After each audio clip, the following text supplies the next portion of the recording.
Morning दोस्तों। Crime की दुनिया में हम आपके लिए एक नई कहानी लेकर आए हैं। तो चलिए कहानी को शुरू करते हैं दोस्तों। 2 दिसंबर 2019 को मुंबई के माहिम बीच पर हर दिन की तरह लोग टहल रहे थे, लेकिन तभी अचानक एक व्यक्ति की नजर समुद्र की उन लहरों की तरफ पड़ी जहां पर एक सूटकेस पड़ा हुआ था। सूटकेस को देखते ही उस व्यक्ति को लगा कि शायद उसमें कोई कीमती चीज हो सकती है, इसीलिए वो तेजी से उसकी तरफ बढ़ा। लेकिन जैसे ही उसके पास पहुंचा तो सूटकेस के पास जाते ही उस व्यक्ति को बहुत अजीब सी और बहुत ही गंदी बदबू आने लगी, जिससे वो तुरंत समझ गया था कि इस सूटकेस में जरूर कुछ तो गड़बड़ है। वो व्यक्ति तुरंत पुलिस को फोन करता है और सारी बात पुलिस को बताता है। फिर कुछ समय बाद पुलिस भी मौके पर पहुंच जाती है। इसके बाद उस सूटकेस को खोलकर देखा जाता है, लेकिन जैसे ही सूटकेस को खोला गया तो वहां पर मौजूद सभी लोगों के होश खराब हो गए, क्योंकि उन लोगों ने इससे पहले ऐसा दृश्य कभी नहीं देखा था। क्योंकि उस सूटकेस के अंदर एक इंसान का प्राइवेट पार्ट था, उसके साथ ही एक कटा हुआ हाथ और एक पैर भी मौजूद था। और ये सब नॉर्मल सी बात है कि ये सब तो देखने के बाद तो हर कोई हैरान रह जाएगा, लेकिन पुलिस के लिए सबसे बड़ी बात ये थी कि वो सूटकेस समुद्र की लहरों से बहता हुआ वहां किनारे पर आया था, जिसकी ना तो कोई पहचान थी और ना ही कोई सुराग। इसी कारण पुलिस वालों के लिए ये एक बहुत बड़ी चुनौती बन गया था कि आखिरकार ये कैसे पता लगाया जाए कि ये व्यक्ति कौन है और उस व्यक्ति का ये हश्र किसने और क्यों किया है। लेकिन फिर जिस तरीके से पुलिस वाले इस केस को सॉल्व करते हैं वो वाकई में काबिले तारीफ है। और जैसा कि पुलिस वालों ने उस सूटकेस को खोलकर देखा था तो उसमें एक हाथ, एक पैर और एक पॉलीथीन में लिपटा हुआ एक प्राइवेट पार्ट होता है, लेकिन सिर्फ इन चीजों से मृतक की पहचान कर पाना मुश्किल था। मगर उस सूटकेस में मात्र एक ऐसी चीज होती है जो इस पूरे केस को सॉल्व कर देती है। उस सूटकेस में कुछ कपड़े भी होते हैं और वो कपड़े सिर्फ इसीलिए और इस तरीके से रखे गए थे ताकि उस सूटकेस के अंगों से निकलने वाला खून उन्हीं में सिमटता रहे और उस सूटकेस के बाहर ना निकल सके। उसके बाद जब उन कपड़ों की तलाशी ली गई तो उसमें भी कुछ खास नहीं मिलता है। उन कपड़ों में एक पैंट, टी शर्ट और एक शर्ट थी। इसके बाद पुलिस वाले कुछ मछुआरों को बुलाकर उनसे कहते हैं कि तुमको इस समुद्र के अंदर जाकर ऐसे ही किसी सूटकेस को तलाश करना है, या फिर ऐसा कोई बैग भी हो सकता है। और ऐसा इसलिए किया जा रहा था कि हो सकता है वहीं कहीं आसपास ही उस व्यक्ति के बाकी के बॉडी पार्ट्स भी किसी सूटकेस या फिर किसी बैग में मिल सकते थे। लेकिन बहुत मशक्कत करने के बाद भी उन मछुआरों के कुछ भी हाथ नहीं लगता। इसके बाद पुलिस द्वारा उस सूटकेस को अस्पताल भेज दिया जाता है ताकि ये तो पता लगाया जा सके कि आखिरकार ये घटना कब घटी थी। उन पार्ट्स की जांच करने के बाद पता चलता है कि ये घटना तो 5 से 6 दिन पहले ही घटी थी, यानी कि ये सूटकेस 2 दिसंबर 2019 को मिला था और इसका मतलब था कि ये घटना 26 या 27 नवंबर को घटी थी। साथ ही जांच के समय उसके हाथ के फिंगरप्रिंट को भी निकाल लिया जाता है, जिससे फिंगरप्रिंट को क्रिमिनल के रिकॉर्ड से मैच करवाया जाता है। लेकिन फिर भी पुलिस को कुछ भी हाथ नहीं लगता, क्योंकि हमारे भारत देश के अंदर अभी तक तो क्रिमिनल के रिकॉर्ड ही रखे जाते हैं और आम लोगों के रिकॉर्ड रख पाना अभी तो संभव नहीं है, जबकि अमेरिका जैसे विकसित देशों में नागरिकों के भी डीएनए और फिंगरप्रिंट तक के डाटा को भी रखा जाता है। खैर, अभी तक तो पुलिस वालों के हाथ ऐसा कुछ भी नहीं लगा था जिससे वो इस केस की गुत्थी को सुलझा सके। इसलिए ये केस क्राइम ब्रांच को सौंप दिया जाता है और अब क्राइम ब्रांच की टीम अपने तरीके से इस केस की इन्वेस्टिगेशन करना शुरू करती है।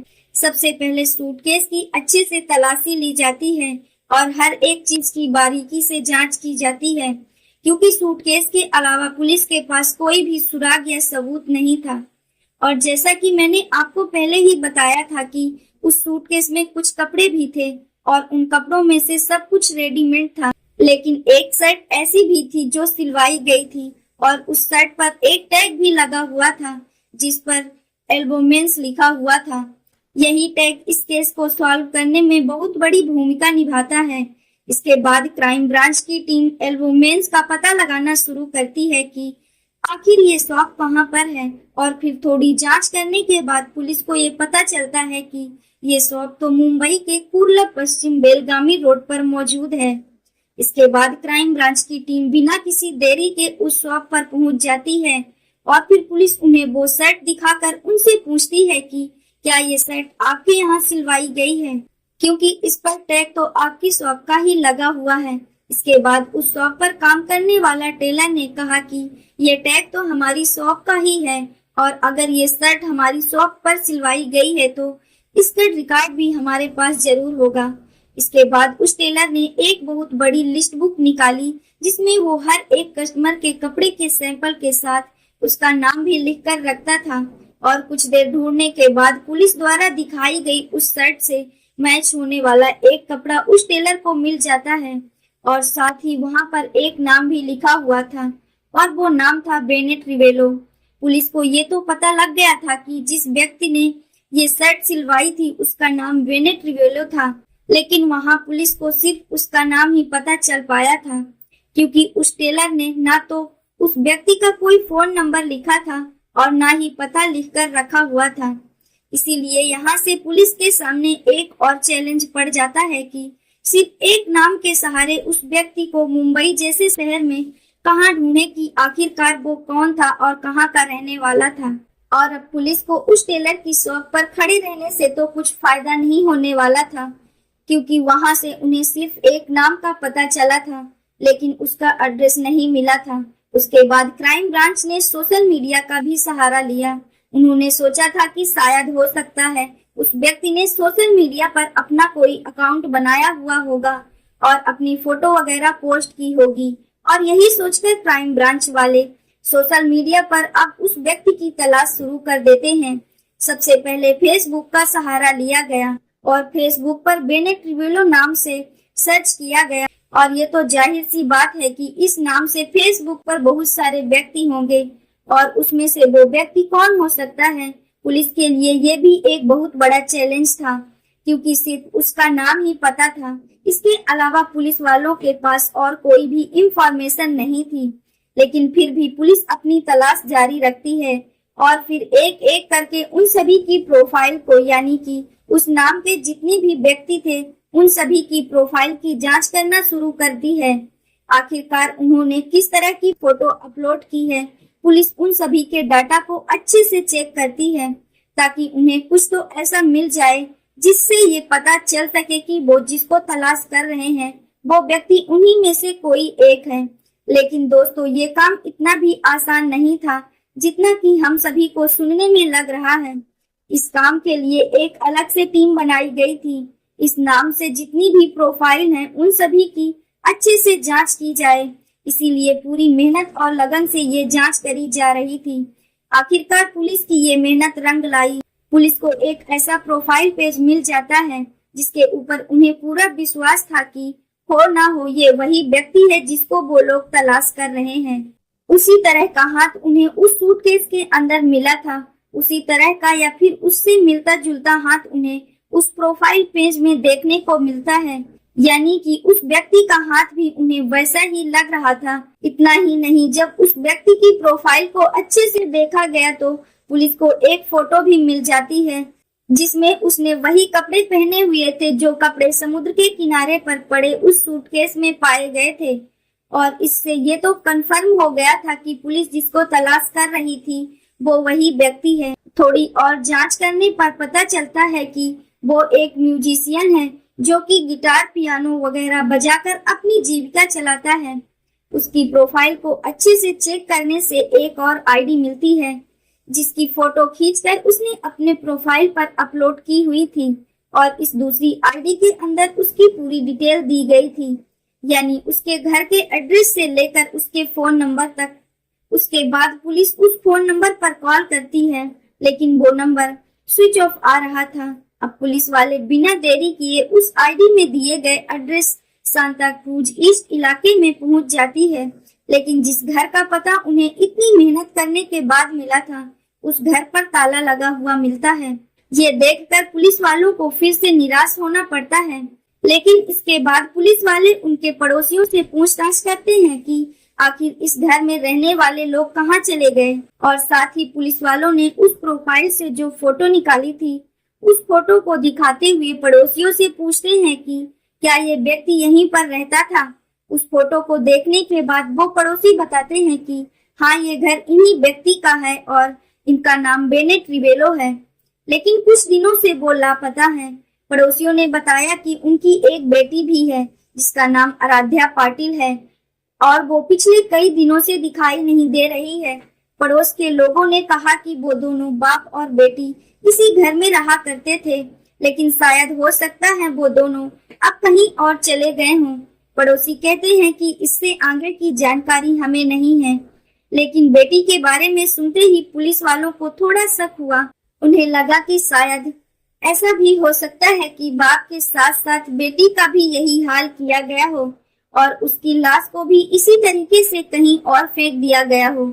यानी ये मामला अब और भी ज्यादा उलझता जा रहा था। अभी तो सिर्फ सवाल पर सवाल खड़े हो रहे थे, लेकिन जवाब अभी एक भी नहीं मिल पा रहा था। इसके बाद पुलिस वालों ने ताला तोड़कर उस घर की जांच करना ही सही समझा और फिर ताला तोड़कर पुलिस अंदर चले गए। इसके बाद अच्छे तरीके से घर की छानबीन की जाती है और छानबीन के दौरान पुलिस को एक नोटबुक मिलता है जिस पर लिखा था I am a bad girl, जिसने मुझे पनाह दी, जिसने मेरी परवरिश की, मैंने उसी को ही खत्म कर दिया। Dad, I am sorry, very very sorry, I am a bad girl. और इन लिखी हुई लाइनों में उन पुलिस वालों के लिए एक बहुत बड़ा मैसेज था, जहां एक तरफ क्राइम ब्रांच वाले ये सोच रहे थे कि शायद बेनेट रिवेलो की बेटी के साथ भी ऐसा ही कुछ हुआ होगा जो उसके पिता के साथ हुआ है, लेकिन उस नोटबुक में लिखी ये लाइन पढ़कर साफ पता चल रहा था कि आराध्या बेनेट रिवेलो की अपनी बेटी नहीं है, क्योंकि अगर वो उनकी अपनी बेटी होती तो वो उस मैसेज में ये लाइन कभी नहीं लिखती कि जिसने मेरी परवरिश की और जिन्होंने मुझे पनाह दी, मैंने उन्हीं को खत्म कर दिया। और अब इससे ये तो साफ हो चुका था कि मरने वाला कौन है, यानी कि बेनेट रिवेलो की गोद ली हुई बेटी ने ही उसके साथ ये दरिंदगी की थी। लेकिन अब ये जानना बहुत जरूरी था कि आराध्या ने ये सब क्यों किया था, लेकिन अभी तक आराध्या पकड़ी नहीं गई थी। इसके बाद पुलिस को आराध्या का नंबर भी उसके घर से मिल जाता है और जब उस नंबर को ट्रेस किया गया तो वो नंबर बंद आ रहा था, लेकिन जब कुछ समय के लिए नंबर ऑन हुआ तो उस नंबर की लोकेशन घाट पोपर में दिखाई दे रही थी। इसके बाद पुलिस तुरंत वहां पहुंच जाती है और उन्हें आराध्या पाटिल वहीं पर मिल जाती है। पुलिस वालों को देखकर आराध्या पाटिल थोड़ी घबराई जरूर थी, लेकिन फिर वो खुद को संभाल लेती है और पुलिस वाले जब उससे ये सवाल करते हैं कि तुम अपने घर को छोड़कर यहाँ पर क्या कर रही हो और तुम्हारे पिता बेनेट रिवेलो कहाँ पर हैं, आराध्या ने बताया कि मेरे पिता यानी कि बेनेट रिवेलो म्यूजिक के सिलसिले में आउट ऑफ कंट्री गए हुए हैं और मैं घर पर अकेली नहीं रह सकती थी, इसीलिए मैं अपने दोस्तों के साथ यहाँ पर रह रही हूँ। लेकिन जब पुलिस वालों ने आराध्या को वो नोटबुक दिखाई जिसमें उसने I am sorry, bad girl और सॉरी वगैरह लिखा हुआ था, उसे देखते ही बेनेट रिवेलो की बेटी यानी कि आराध्या समझ जाती है कि पुलिस वालों को सारी सच्चाई का पता चल चुका है और अब झूठ बोलने से कुछ नहीं होगा। इसलिए आराध्या ने खुद ही स्वीकार कर लिया था कि हाँ, मैंने ही अपने पिता को मौत के घाट उतारा है और उनकी लाश छुपाने के लिए मैंने ही उसे अलग अलग सूटकेस में डालकर समुद्र में फेंक दिया था। आराध्या पाटिल ने बताया कि उसके पिता ने यानी कि बेनेट रिवेलो ने उसे गोद लिया था, उसकी परवरिश भी की थी और सब कुछ ठीक चल रहा था। लेकिन आगे चलकर कुछ समय बाद एक दिन आराध्या की मुलाकात एक लड़के से होती है। उन दोनों की दोस्ती हो जाती है, वो दोनों नंबर एक्सचेंज करते हैं और फिर धीरे धीरे उन दोनों में प्यार हो जाता है। हालांकि उस लड़के की उम्र उस समय 16 साल की ही थी और आराध्या उससे कई साल बड़ी थी। उन दोनों में बातें होना शुरू हो जाती हैं और फिर एक दिन आराध्या ने अपने उसी 16 साल के प्रेमी को बताया कि उसके पिता ने भले ही उसे गोद लिया है, लेकिन वो उसका शोषण करते हैं, उसके साथ संबंध बनाता है, जिससे वो बहुत परेशान हो चुकी है।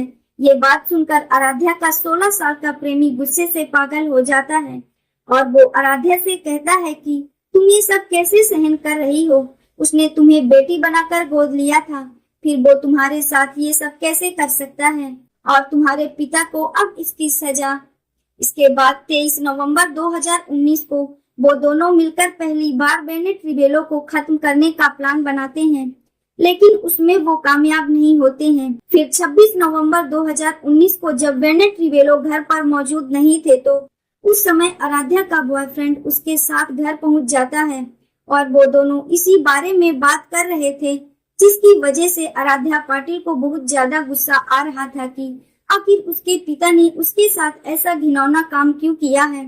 और जैसे ही उसके पिता बेनेट रिबेलो घर पर आते हैं, आराध्या अपने पिता से झगड़ने लगती है कि आपने मेरे साथ ऐसा क्यों किया है, आपने एक अच्छे पिता की तरह मेरी परवरिश क्यों नहीं की। ये बातें सुनकर बेनेट रिबेलो अपना गिटार उठाता है और आराध्या के प्रेमी को मारने की कोशिश करता है, क्योंकि बेनेट रिबेलो समझ गया था कि इसी लड़के ने आराध्या को भड़काया है, क्योंकि उस दिन से पहले तो आराध्या ने इस बारे में कभी कोई सवाल नहीं किया था। लेकिन जैसे ही रिबेलो उस लड़के को मारने के लिए दौड़ता है तो पीछे से उसकी बेटी आराध्या ने उसके सर पर जोर से डंडा मारा और वो नीचे गिर गया। उसके नीचे गिरते ही आराध्या ने उस डंडे से अपने पिता के ऊपर ताबड़तोड़ कई बार वार किए, जिसकी वजह से बेनेट रिबेलो अपना होश खो बैठता है और फिर आराध्या पाटिल जल्दी से घर में रखी उस कीटनाशक वाली स्प्रे की पूरी बोतल को उसके मुंह पर खाली कर डालती है। हालांकि उस समय भी बेनेट रिबेलो जिंदा था, लेकिन इसके बाद उन्होंने उसे चाकू से गोदकर उसे खत्म कर दिया। फिर वो दोनों उसे घसीटकर बाथरूम में ले गए और उसे बाथरूम में डाल दिया। बेनेट रिबेलो की लाश वहीं पर पड़ी रही। फिर अगले दिन वो दोनों बाजार गए। वहां से वो दोनों सूटकेस और चाकू खरीद कर लाते हैं। फिर बेनेट रिबेलो की लाश को चाकू से छोटे छोटे टुकड़ों में काटते हैं, लेकिन जब चाकू से नहीं कट रहा था तो बार बार उस चाकू को गर्म करके काटा जा रहा था। और उसने ये भी बताया कि उन्होंने उसकी हड्डियों को हथौड़े से तोड़ा था और फिर सूटकेस में भरकर वहीं की मीठी नदी में फेंक दिया था। और फिर नदी से होकर वो बैग समुद्र में आया था और समुद्र की लहरों के साथ बहता हुआ वो सूटकेस मुंबई के माहिम बीच के किनारे पहुंच गया था। अगर उस सूटकेस के अंदर कपड़ों को नहीं डाला जाता तो शायद बेनेट रिबेलो की हत्या का ये राज ही बन करके रह जाता, क्योंकि आराध्या के प्रेमी की उम्र अभी 16 साल ही थी, इसलिए उसे जेल नहीं भेजा जा सकता था, तो उसे बाल सुधार गृह में भेज दिया गया। जबकि आराध्या बालिग हो चुकी थी, इसलिए उसे जेल भेज दिया गया। लेकिन इस केस की गुत्थी को सुलझाने में मुंबई पुलिस की जितनी भी तारीफ की जाए कम है। और इससे पता चलता है कि अगर पुलिस इसी तरह इन्वेस्टिगेशन सही ढंग से करे तो वो किसी भी अपराधी को पाताल से ढूंढकर उसे वहां से भी निकाल कर ला सकती है और उसे कड़ी से कड़ी सजा दिला सकती है। दोस्तों, इस पूरी घटना के बारे में आपकी क्या राय है, कमेंट बॉक्स में जरूर बताएं। और अगर हमारी मेहनत पसंद आई हो तो इस वीडियो को लाइक करते हुए शेयर भी करें। अगर आपने अब तक चैनल को सब्सक्राइब नहीं किया है तो हमारे चैनल को सब्सक्राइब कर लीजिए। राधे राधे।